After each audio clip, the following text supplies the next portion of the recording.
السلام عليكم ورحمة الله وبركاته.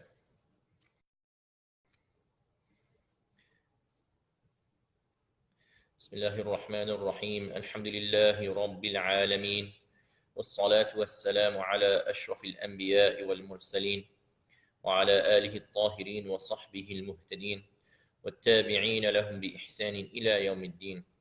اللهم اجعلنا منهم برحمتك يا أرحم الراحمين.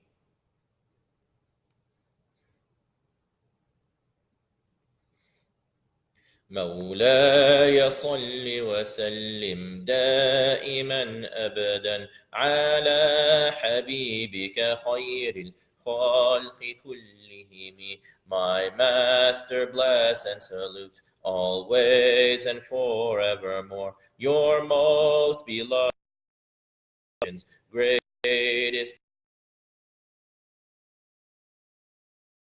وسلم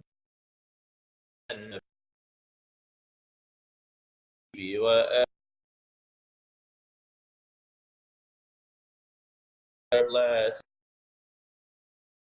and forevermore the most beloved, and all the household entirely. Allahumma salli wa sallim wa barik ala alihi.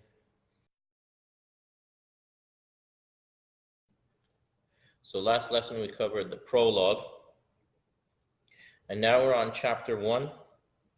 And chapter 1 is actually the English rendition of the Burdah of Imam Busiri. Up to this point, we hadn't gotten into the text based on Busiri's Burdah. We were giving introductions and then some additional verses added to it. Added in the English, i.e. the prologue, as well as the chorus. Now, so chapter 1, we actually begin the journey. And you remember that what is the journey of the Burdah? 3 main phases. Phase 1, just chapters 1 and 2, desperation in separation. Phase 2, presentation of commendation. And that's the bulk of the journey, the bulk of the text, chapters 3 through 8. And then chapters 9 and 10 is the conclusion, which is expectation through supplication. So there's basically that separation and that despair, and then remedying that through connection to the Prophet ﷺ by presenting him that gift and of mentioning him, presenting him that mirror ﷺ. That's the union, or the hope for union, which concludes with that presentation of the hope. Right? We've attempted that connection, and through that, the conclusion of that is the hope for that connection, chapters 9 and 10. So now we begin the journey, and as you go through this journey of the Burdah, we want you to make it your journey. There's no reason why this journey is not all of our journeys, not just Imam Busiri's, not just the composer. So take your chapter 1, and if you don't have it, if you don't have the book, you can just go to theburdah.com and follow along with the PDF. Now imagine yourself, you step into this journey and you're conflicted. And so you're talking to yourself as if you're talking to your reflection and it's answering back, and you are torn because you are aching for your beloved and you're expressing your love. At the same time, you recognize that your love is deficient. And this is important for all of us to understand, is that there is basically, love is a spectrum. There's basically 0, where the heart is completely dead, Allah protect us. And then there's 100, where your entire devotion and your entire heart and your entire being is for the beloved.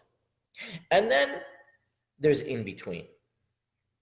And so don't think that the absence of complete love is the total opposite. So if you don't have a perfect love, Doesn't mean you don't have love. You just have imperfect love. And this is our journey in chapter 1 of the Burdah. And so you'll see this back and forth. Yes, I have love. Oh, it's incomplete love, and so on. So imagine yourself now, you're speaking to yourself, and you're looking and you're seeing some traces of love. You're seeing some expressions of love. What are some signs of love? What are signs of love? One of them is longing, and it shows up physically. It shows up through tears. Those tears of anguish, those tears of pain. And then also, when it gets so bad, you actually feel, when the emotions take over, you actually feel sick, right? They have that expression, love sick. And so that shows up as well. And so the two signs that are mentioned in chapter 1 are primarily tears, those tears of longing, and the paleness of love sickness, a sort of jaundice, a sort of paleness that shows up in the face. There are other signs of love as well. One is also joy. So those two, the tears and the illness, are the pain of separation. But there's also smiles. There's also lighting up, the radiance. There's also a twinkle in the eye from the joy of union. And so you will experience this. You'll have both. You'll have both. You'll have that pain of separation and that joy of union. And both are there because they're inherent in love. When you love, even when you are with the beloved, you want more. And so there's that pain of separation because it's not enough. And if you're not with the beloved, or you feeling that aspect of, and if you are with the beloved, then you feel that joy of union. And so you'll experience both. At the mention of the beloved is a certain form of union, so there's a joy, but also at the mention of the beloved is a recognition of a distance as well. And this is actually quite amazing. I've seen some of the awliya, some of the saints. I've seen a couple or a few where there's something strange that I notice in their eyes. There is a continuous joy and radiance in their eyes, and there's a continuous moistness and sadness and sorrow in their eyes. And you can actually see on their faces that they're experiencing both of these experiences, the joy of union and the pain of separation. But in the beginning of our journey, in the Burdah, in chapter 1, is an emphasis on the pain of separation.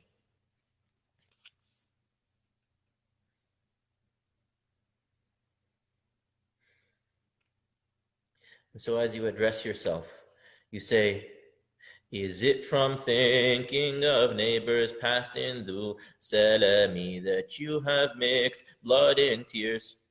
That you have mixed blood in tears that flow from eyes steadily, your blowing of wind from the direction of Kalima, and lightning flashing from Ilam in the dark that you see.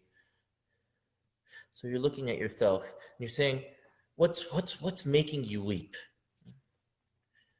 And you know what's making you weep. And so you're asking yourself sort of a rhetorical question, as if you're looking in the mirror. What's wrong with you? Why are you so love-struck? Why are you so lovesick?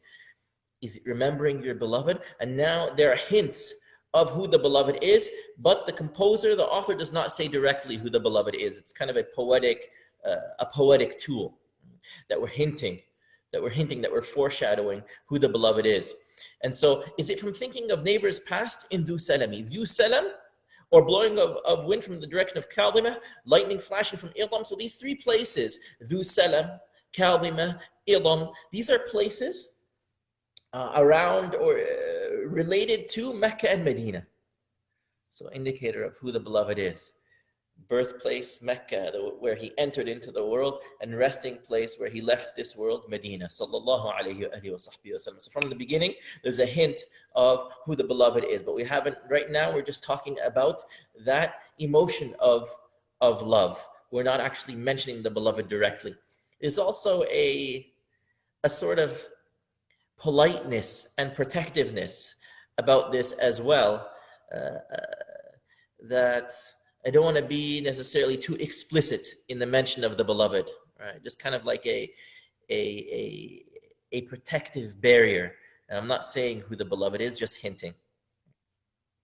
So is it from thinking of neighbors past in Du Salam? So I'm reminiscing about my time with the beloved and neighbors past. Basically, I lived in Du Salam, for example. We spent some time, we camped there, we resided there, and I'm reminiscing about my times in Du Salam. Right? So there's an allusion. So I'm going to touch on it in a moment. But what's amazing about love is that everything reminds you of the beloved, makes you ache for the beloved, even if that thing is somewhat removed from the beloved. So is it from thinking of neighbors past in Du Salam? So you're not even at Du Salam. You're just remembering Du Salam, and you're actually remembering your company in Du Salam. So often, what makes you ache for your beloved or reminds you of the beloved is actually something that reminds you of something related to the beloved. A thing connected to the beloved. You'll see it more in the next verses. Or blowing of wind from the direction of Kaldima. So Kaldima is a place connected to the beloved. I'm not even experiencing Kaldima right now. You're not even experiencing Kaldima right now. You are experiencing merely a wind that is gracing your skin, that is coming from the direction of Kaldima. So it is a thing connected to a thing connected to the beloved, but you don't need a lot to trigger that passion. Likewise, idam. You're not experiencing idam. All you're experiencing is lightning flashing. Why does lightning connect you to the beloved? Lightning is not directly connected, but it is connected. All it is the direction. So you see the lightning, and you see that that lightning is connected to the direction, which is connected to Ilam, which is connected to your beloved, which is actually connected to a place that is connected to your beloved. Ilam is not even, these are not actually Mecca and Medina themselves. They are related to Mecca and Medina. MashaAllah. Allahumma salli ala Sayyidina Muhammad wa ala alihi wa sahbihi wa sallam. Allahumma salli ala Sayyidina Muhammad wa ala alihi wa sahbihi wa sallam. So something that reminds you of Mecca, something that reminds you of something that reminds you of something that reminds you of Mecca, which reminds you of your beloved. Sallallahu alayhi wa sallam. So is it from thinking of neighbors past in Du Salam that you have mixed blood in tears that flow from eyes steadily? So what's being expressed here is that your anguish is so much that the weeping is over and over and over and over and constant weeping until your eyes run dry. And when your eyes run dry, you don't even have any tears left to weep. And so it's so raw that blood actually starts. You start crying blood. So you're in so much pain. What is it that pains you so much? Is it remembering this thing that reminds you of something that reminds you of the beloved? Sallallahu alayhi wa sallam. Could it be that? Or could it be something else connected to the beloved? Or blowing of wind from the direction of Kaldima, right? You just feel a wind, and that wind is coming from a particular direction. And that direction, actually there are many things in that direction, but in that direction also happens to be Kaldima. And Kaldima happens to be connected to a city connected to your beloved. Sallallahu alayhi wa sallam. And likewise, and lightning flashing from idam in the dark that you see. So what's ailing you so much? And then we start to talk about expression of that ailment, of that aching, of that yearning. In the first two verses, there is a hint of those links, those connectors. Now it's the experience. So what is wrong with your eyes when you say stop? They just weep. And with your heart, when you say be sane, it acts crazily. This is the nature of love, that you can't control it. You try to be calm. You try to be normal. You try to be like everyone else. But you keep bawling and you keep agitated. And so you're talking to yourself. You're asking yourself, what's wrong with you? Get a hold of yourself. What's wrong with you? What's wrong with your eyes? Every time you try to get a hold of yourself, every time you tell your eyes, you say to them, stop crying. I know someone.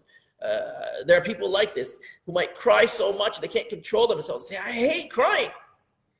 I just want to stop crying. I don't want to cry anymore. And every time you tell your eyes to stop crying, they're kind of reminded of why they're crying and they start bawling some more. So what is wrong with your eyes? When you say stop, they just weep. They bawl more.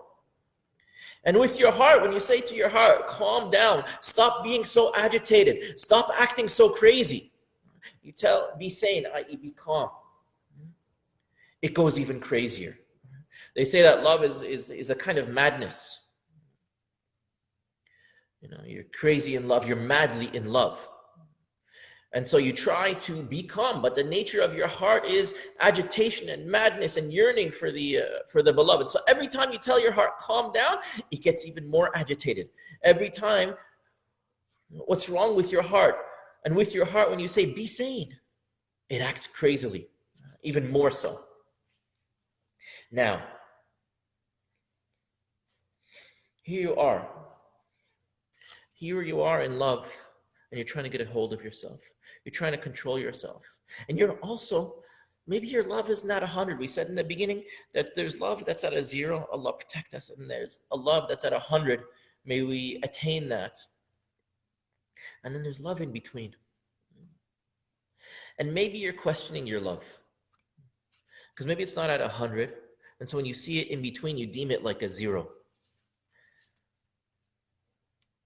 I might have mentioned this in a previous lesson, but I remember when we were attending with my teacher in Muhammadan love, sallallahu alayhi wa sallam, the one who really put this love in our hearts and nurtured it. He started talking about hypocrisy in love. How can you be in love and you do these things? How can you be in love and you turn your back on the beloved? And everything that he was describing was a description of me. May Allah forgive us. And so it got to a point where I was just, I was overwhelmed by what he was saying, and I was crying, and then I expressed to him, the hypocrisy of my love. And he comforted me, and then he announced to the whole gathering that that's how you should be. You should feel like a hypocrite in your love. Anytime your love is incomplete, even if it's at a 99, you look at that one that you're missing, and you feel like a hypocrite.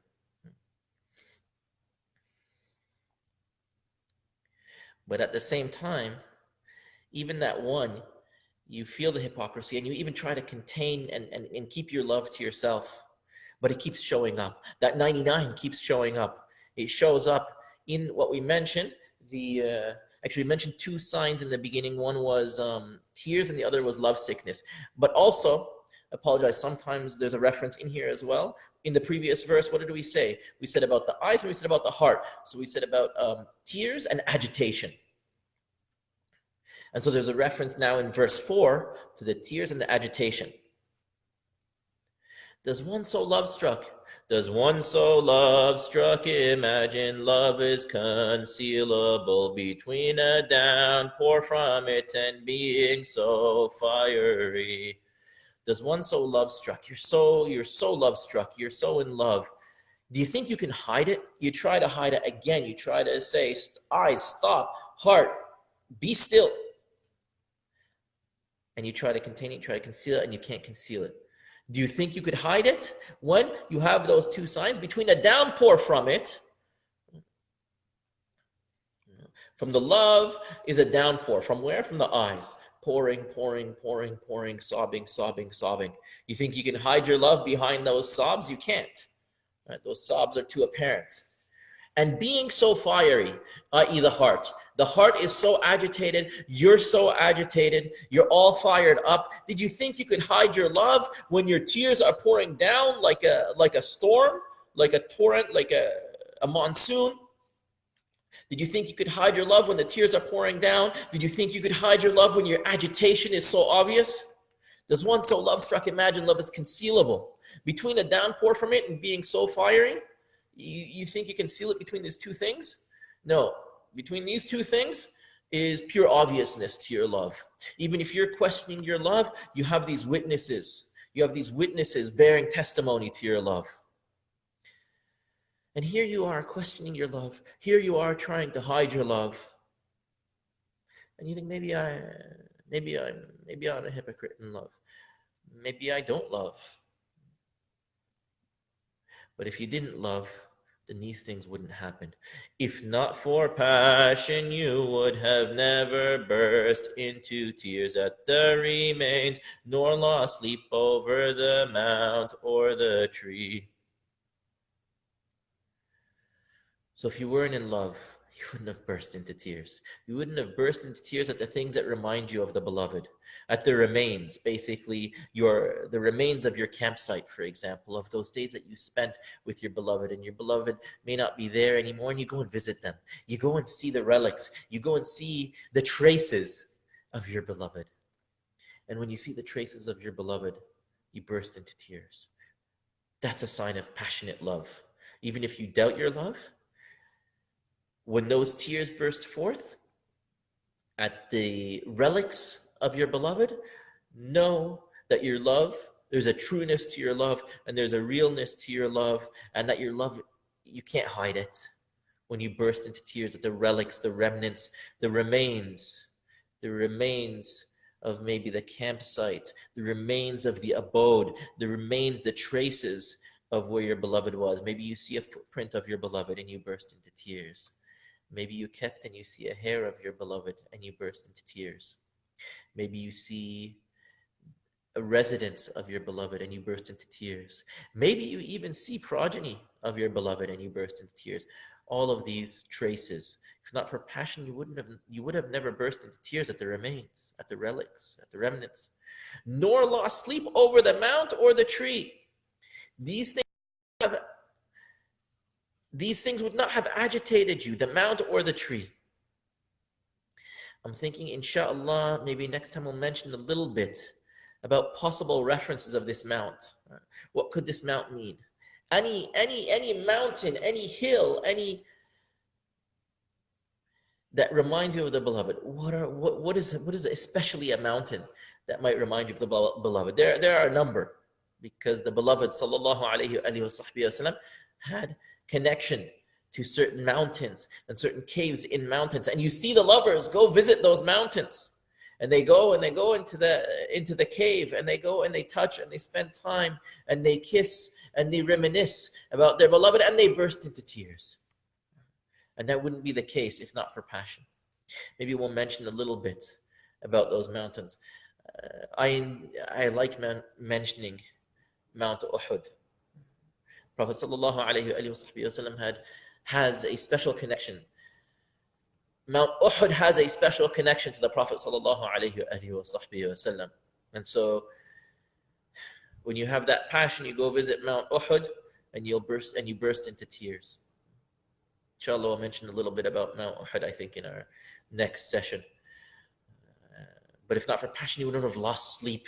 You wouldn't have burst into tears over the mountain, over the mount. Or the tree. What trees have a connection to the beloved sallallahu alaihi wasallam? Maybe we'll mention a couple of trees that could be a possibility. Some people go all the way, and the tree that shaded him, that he spent time under in Jordan on a journey. Some people go all the way to visit that. They refer to it now as the blessed tree. Could be that tree that causes you to burst into tears. Could be that tree that causes you to lose sleep as you're reminiscing over the beloved.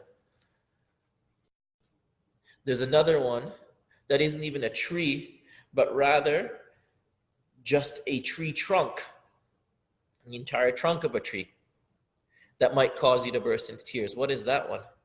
The one that the Prophet sallallahu alaihi wasallam used to lean against when he gave khutbah. That one will make you burst into tears. So maybe inshallah we'll mention a little bit about Mount Uhud and about that weeping. It was known as the moaning tree trunk. The moaning tree trunk. The weeping tree trunk that moaned out of its yearning for the Prophet sallallahu alaihi wasallam. So I hope I'll remember, inshallah, to next time alhamdulillah, make mention of the mount and the tree and a little bit for us to reminisce. about the beloved sallallahu alayhi wa sallam. So that's verse 5. We'll continue verse 5. We'll complete verse 5 next session, inshallah, and then continue on to verse 6 in this journey of trying to hide your love, questioning your love, being conflicted because your love is not maybe not 100, and so you're back and forth. But you can see these expressions of love as we begin this journey and feel this desperation in separation as we try to move toward union. وصلى الله على سيدنا محمد وعلى آله وصحبه وسلم. May Allah complete our journey to Him and His Messenger sallallahu alayhi wa sallam. May Allah consummate our journey of love for Him and His beloved sallallahu alayhi wa sallam, our beloved, the Supreme Beloved sallallahu alayhi wa sallam. مولاي صل وسلم دائما أبدا على حبيبك خير الخلق كلهم. My Master, bless and salute always and forevermore your most beloved creations, greatest entirely. Assalamu alaikum wa rahmatullahi wa barakatuh.